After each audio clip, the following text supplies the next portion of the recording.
একটা বিড়াল খুব বন্ধু ছিল। একদিন ওরা খুব খিদে পেয়েছিল আর খাবারের খোঁজে বেরোল। খুঁজতে খুঁজতে ওরা একটা বড় রুটির টুকরো পেল, কিন্তু ওরা দুজনেই রুটিটা খেতে চাইছিল। তাই ওরা ঝগড়া করতে শুরু করল। বিড়ালটা বলল, আমি বড় তাই আমি বেশি খাব।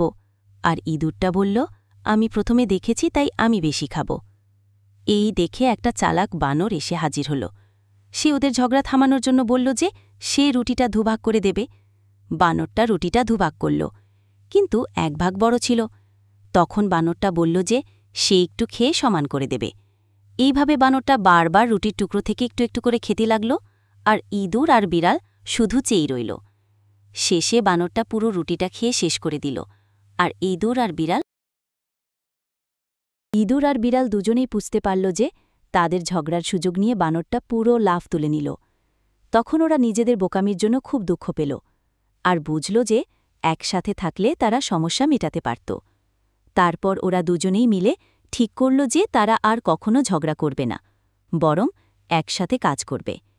তারপর থেকে তারা সবসময় মিলেমিশে থাকত, আর যখনই কোনো খাবার খুঁজে পেত তারা সেটা ভাগ করে খেত আর খুশি থাকত। এই ভিডিওটি ভালো লাগলে সাবস্ক্রাইব করে পাশে থাকবেন এবং লাইক করুন। আরও কি ভিডিও দেখতে চান তা অবশ্যই কমেন্টে জানান।